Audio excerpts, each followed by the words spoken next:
The House is set to vote on the release of the Epstein files today. See how the president is reacting. This is Kent Stater TV.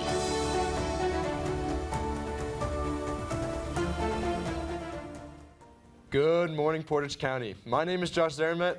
And I'm Joey Davis. Thank you so much for joining us for your Thursday morning Flashcast. A 15-year-old boy is being charged with murder after the death of a 14-year-old Twinsburg girl. Authorities were called after the girl's family reported her...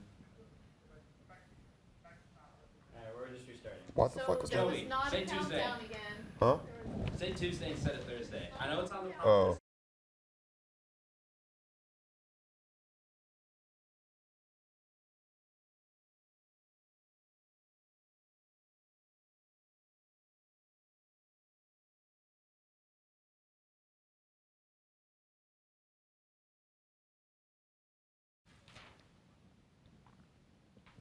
The House is set to vote on the release of the Epstein files today. See how the president is reacting. This is Kent Stater TV. Good morning, Portage County. My name is Josh Zaramet. And I'm Joey Davis. Thank you so much for joining us for your Tuesday morning Flashcast. A 15-year-old boy is being charged with murder after the death of a 14-year-old Twinsburg girl. Authorities were called after the girl's family reported her leaving the home with a firearm. The police found her with a gunshot wound in the wooded area near the high school. The boy was seen leaving the woods shortly after. No further details have been released. Twinsburg students have been asked to wear black today, the girl's favorite color.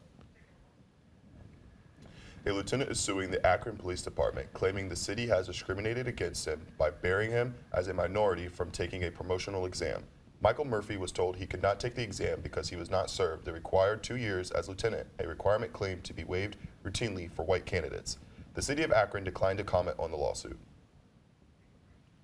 More than 70 shots were fired at a banquet hall in Canton, but no one was injured. Police were called to Nazir Grotto and found a crowd of at least 75 people inside and even more outside.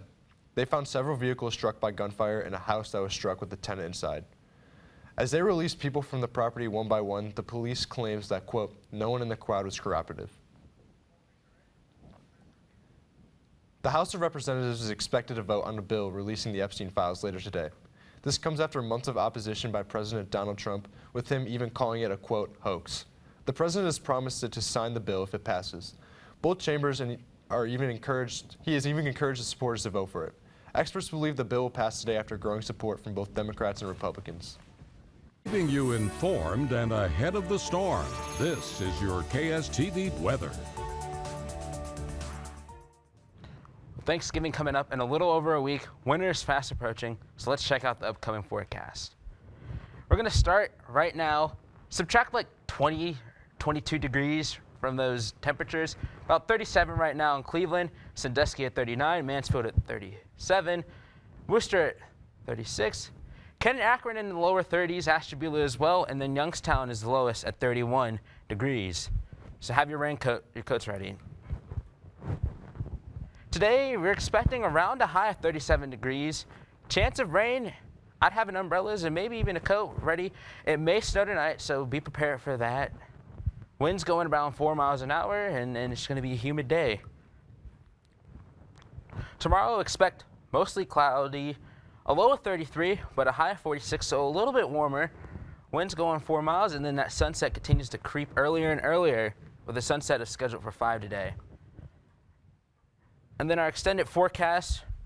Today we got 46 degrees, rain, chance of rain throughout the whole week. Friday especially, if you're going to go see some high school regional finals in the area, be prepared for it to rain. And stay warm today, Portage County. That's all for weather today. I'm Stone O'Brien, back to Josh at the desk. Thanks, Stone. A 16-year-old girl from Northridge, Ohio is dead after being hit by a car last night. She was taken to St. John West Shore Hospital where she succumbed to her injuries. The high school put out a statement after the accident saying, "This unimaginable loss has deeply affected our entire school community, and our hearts are heavy as we grieve together." Extra counselors will be available at the high school starting today. Ohio Republicans are pushing to change state voting laws in hopes of restricting mail-in ballots. Currently, Ohio is a minority of states that count votes after Election Day, but that could soon change. Under Senate Bill 293, absentee ballots would be required to arrive by the closing of polls in order to be counted. If the bill becomes law, it would not take effect for 18 months. 2 suspects are currently in custody after allegedly shooting at vehicles during a road rage incident. Kamar Marshall Parham and Lachey Nicole Marie Jackson, both 22, were wanted by the Cuyahoga Falls Police Department after a shooting that happened on November 9th. The incident began in Akron and escalated in Cuyahoga Falls. Officers said there were no injuries, but 2 vehicles were damaged.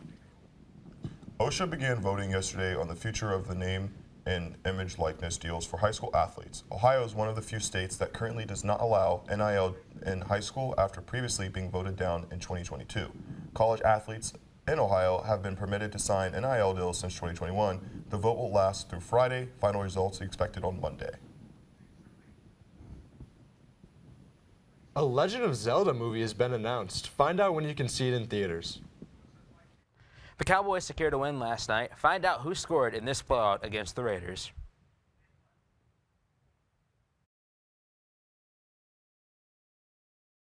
Welcome back. Home Depot sales are slumping amid the housing market freeze and consumers being unsure of the economy. The bellwether for U.S. consumers and the housing market said Tuesday that its sales at U.S. stores open for at least 1 year rose only 0.2% last quarter.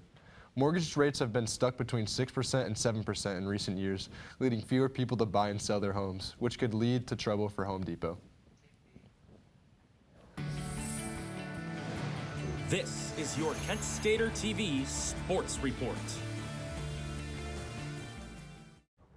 Good morning and welcome to your Kent Stater Sports Report. We have a lot to talk about today, so let's get into it starting out in Cleveland. The Cleveland Cavaliers rallied to beat the Milwaukee Bucks 118-106 Monday night. For the second consecutive game, the Cavs fell behind, but used a Donovan Mitchell-led comeback to eke out the win. Mitchell had 37, his second game in a row with 30 points after scoring 30 on Saturday. The Cavaliers will continue their 6-game homestand Wednesday as they battle Kevin Durant and the Houston Rockets. Staying on the court, the Kent State men's basketball team returns to the MAC Center tonight. They will take on the Eastern Kentucky Colonials of the Atlantic Sun Conference. The Flashes will seek to win their 5th consecutive game after beating 2 Horizon League opponents at the Green Beer Tip-Off in West Virginia. Tip-Off is set for 7, and the game can be seen on ESPN+. The OSHA State playoffs will continue this week with the regional finals. There are 4 games in the area featuring local teams, including Portage's own Mogador competing in a Division VII final against McDonald. The big ticket matchup in the region, however, is the Archbishop Hoban Knights taking on the Walsh Jesuit Warriors for the 3rd straight season. All games will be played Friday at 7 p.m. And then going to Vegas, we have the Cowboys taking on the Raiders. Pre-game, the Cowboys paying tribute to Marshawn Nealon, who tragically passed away last week. We're going to get started here in the first quarter. First down, Dak Prescott rolls out, but Max Crosby is there, and he strips the ball away, and he recovers. The Raiders recover the fumble, jump on it, and then Daniel Carson on the ensuing drive follows it up with a field goal to give the Raiders a 3-0 lead.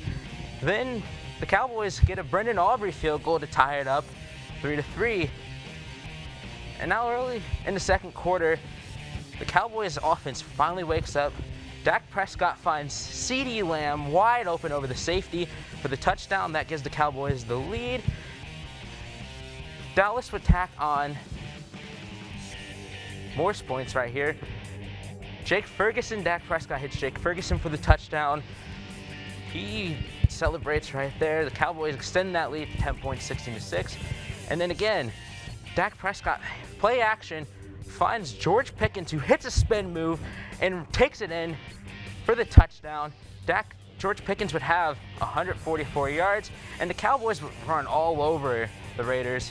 Final score is 33-16. That's all the time I have today. For more sports news, tune in tonight at 6. For KSTV, I'm Stone O'Brien. The wave of live-action movies based on video games that was popularized by the success of Sonic the Hedgehog and Mario movies continues with The Legend of Zelda. Yesterday, Nintendo released several sneak peek images of the upcoming film that you can see on the screen. The project is being produced by the same mastermind behind the original Legend of Zelda games, Shigeru Miyamoto. It's set to hit theaters on May 7, 2027. For some time, the hit children's gaming platform Roblox has faced lawsuits and stories about the dangers of online predators. Today, Roblox is rolling out new voluntary age verification policies to reduce these dangers. Users that want to chat with others can either provide a government ID or use the platform's AI-powered face scanner that will allow estimate their age. Age verification will become mandatory for all users early next year. So, obviously, Roblox is a huge game out there. Have you guys played Roblox a lot at all? No, I'm a big Roblox football fan. Football Fusion. Oh. Football Fusion. You can't go wrong with it. So here's the real question. Are you a quarterback or are you a receiver? I'm slinging it out. You're slinging it. Call me Tom Brady. All right, when all I'm right. slinging it on the Roblox court. What about you, Joey? I'm more so a receiver, just so I can hit some dances and celebrate a little bit. That is all the time we have today for this morning. For more KSTV, tune in tonight at 6 p.m. or check us out on thekentstater.com. I'm Joey Davis. I'm Stone O'Brien. And I'm Josh Zermit. Have a good day, Portage County.